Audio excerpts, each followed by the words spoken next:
पहली बार व्रत कर सकते हैं कि नहीं, मासिक धर्म हो गया, पीरियड आ गया तो पीरियड में किस तरह से पूजा करें, पूजा कर सकते हैं कि नहीं, व्रत रखें कि नहीं, दातुन कर सकते हैं या नहीं, नहाए खाए के दिन क्या नियम करें, किस तरह से पूजा करें, सर्गी किस समय करें। संपूर्ण जानकारी के लिए वीडियो को पूरा देखें। आइए जानते हैं क्या है नियम और पूजा विधि। जय जीमूतवाहन भगवान की। प्यारी बहन और माताओं, जितिया व्रत के आप सभी को बहुत बहुत शुभकामनाएं। मैं राधा आप सभी का स्वागत करती हूं आपके अपने YouTube चैनल में। आज की वीडियो में हम बताएंगे जितिया व्रत से जुड़ी कुछ महत्वपूर्ण बातें, जिनके बारे में आपको जानना बहुत जरूरी है। किस तरह से हमें पूजा करनी चाहिए, नहाए खाए के दिन हमें क्या करना चाहिए, मासिक धर्म में हम पूजा कैसे करें, दातुन करें कि नहीं, पहली बार व्रत कर सकते हैं कि नहीं, अगर मछली खाएं तो क्यों खाएं, मछली खाने के पीछे क्या परंपरा है, सब कुछ इस वीडियो में आज हम आपको बताएंगे। चैनल से जुड़े रहें और घंटी का बटन जरूर दबा लें। पूजा पाठ की सभी प्रकार की वीडियो आपको इस चैनल पर मिलेगी। संतान की लंबी उम्र के लिए, उनकी तरक्की के लिए, मंगल कामना के लिए माताएं और बहनें जीवित पुत्रिका यानी जितिया का व्रत करती हैं। यह व्रत बहुत ही कठिन होता है। यह व्रत बिहार, यूपी, झारखंड में विशेषकर यह पर्व मनाया जाता है। पौराणिक परंपराओं के आधार पर यह व्रत किया जाता है। यह व्रत 3 दिन का होता है, यानी 3 दिवसीय यह व्रत होता है। इस व्रत में 3 दिन तक व्रत के नियमों का पालन करना जरूरी होता है। इस व्रत में व्रती महिला 24 घंटे का निर्जला उपवास रखती हैं, जो कि बहुत ही कठिन है। जितिया व्रत से एक दिन पहले नहाए खाए यानी सूर्यास्त से पहले नहाकर खाना खाया जाता है और सूर्यास्त के बाद भोजन नहीं किया जाता। दूसरे दिन खर जितिया व्रत निर्जला उपवास, तीसरे दिन व्रत का पारण किया जाता है। जितिया व्रत हर साल अश्विन मास की कृष्ण पक्ष की अष्टमी तिथि को मनाया जाता है। इस व्रत को जीवित पुत्रिका व्रत, जीवतिया और जितिया भी कहा जाता है। यह व्रत सप्तमी तिथि से शुरू होता है और नवमी को पारण के साथ समापन होता है। इस व्रत को अपनी अपनी परंपरा के अनुसार किया जाता है। जिसके घर में जिस तरह से, जिसके परिवार में जैसे मान्यता है, उसके अनुसार, इन परंपराओं के अनुसार पालन करना जरूरी होता है। सभी नियमों का अच्छे से पालन किया जाता है। जितिया व्रत को अगर नियम और परंपराओं के अनुसार नहीं किया जाए तो व्रत का पूर्ण फल नहीं मिलता है। इस व्रत में वही सब चीजें खाने की परंपरा है जो गुच्छे में होती हैं। कहने का मतलब होता है एक साथ बहुत ज्यादा मात्रा में, जैसे कि मरुआ की रोटी, मरुआ का जो दाना होता है डंठल में बहुत सारा होता है, और सतपुतिया की सब्जी, यह भी एक साथ गुच्छे में बहुत सारा होता है।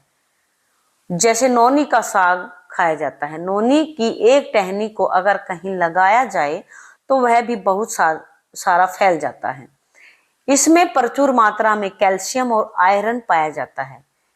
इन सब चीजों को खाने का जो मतलब है वह 1 से अधिक यानी 1 से 21, यानी संतान खूब फले फूले, वंश की वृद्धि हो।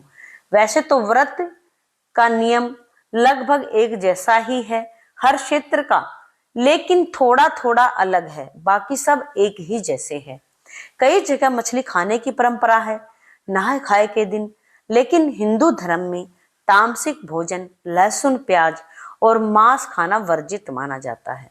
बिहार के कई हिस्सों में जितिया व्रत की जो शुरुआत होती है वह मछली खाने से होती है। आपने इन सब बातों पर तो ध्यान दिया होगा। आपको ये बात तो आप सभी जानते हो कि मछली कभी अकेली नहीं होती है, मछली झुंड में होती है। मछलियों को झुंड में रहना पसंद है अथवा यह झुंड में रहती है। मछली खाने के पीछे चील और सियार से जुड़ी एक पौराणिक कथा है।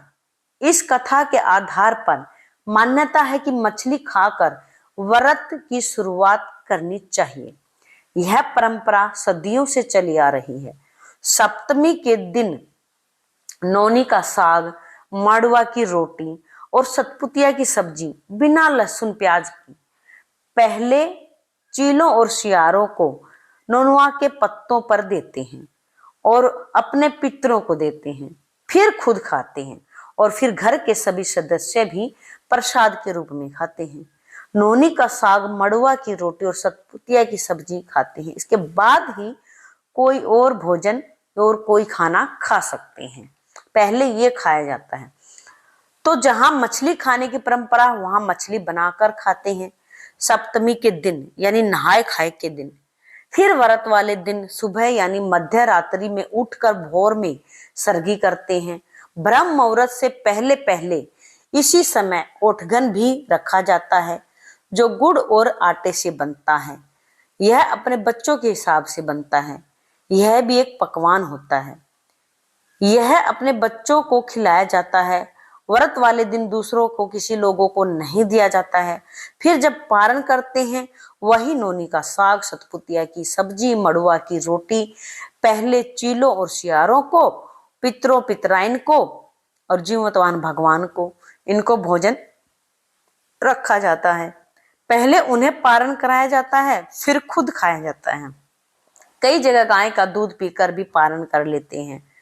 व्रत वाले दिन व्रती सूर्योदय से पहले नहाकर, फिर सूर्य देव को जल चढ़ाकर, अर्घ देकर, फिर जितिया का धागा जो होता है वह गले में सोने का भी होता है, चांदी का भी होता है, धागे का भी होता है, जिसमें जीवत वाहन भगवान का चित्र होता है, उसे पूजती हैं। फिर जितिया को अपने आंचल में रखकर व्रत की कथा सुनती हैं। फिर जीवत वाहन भगवान को प्रणाम करते हैं। उनसे अपने बच्चों की दीर्घायु का और खुशहाली का, उन्नति का वरदान मांगती हैं। इसके बाद पहले जितिया अपने बच्चों को पहनाती हैं, फिर खुद पहनती हैं। इसके बाद सरसों का तेल और खली भी चढ़ाई जाती है। फिर इस तेल और खली को जीवत वाहन भगवान का आशीर्वाद समझकर बच्चों को लगाया जाता है। इससे बच्चों को नजर दोष नहीं होता, नजर से, बुरी नजर से बच्चे बचते हैं। इसके बाद अपने जो घर के बड़े बुजुर्ग होते हैं उनका आशीर्वाद लिया जाता है। इस व्रत को पूरी निष्ठा और श्रद्धा और अपनी परंपराओं के अनुसार करना जरूरी होता है, तभी आपको व्रत के पूर्ण फल मिलेगा। आपके किए हुए व्रत का आपको पूर्ण फल मिलेगा। तो अब हम जान लेते हैं दातुन करें कि नहीं। दातुन नहीं तोड़ना चाहिए, दातुन नहीं करना चाहिए। इस दिन उंगली से ही कुल्ला करें, लेकिन कुल्ला जब करें तो कंठ के नीचे जल नहीं जाना चाहिए। मासिक धर्म में हम पूजा करें कि नहीं करें।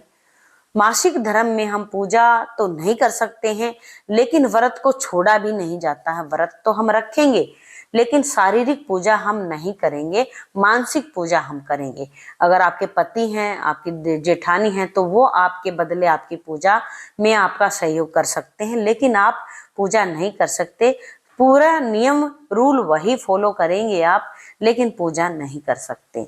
अब पहली बार व्रत उठा सकते हैं कि नहीं उठा सकते? पहली बार आप व्रत उठा सकते हैं और व्रत उठाने की कोई दिक्कत नहीं है। आप किसी भी तरह से व्रत उठाए, मायके में हो या ससुराल में हो, आप व्रत उठा सकते हैं।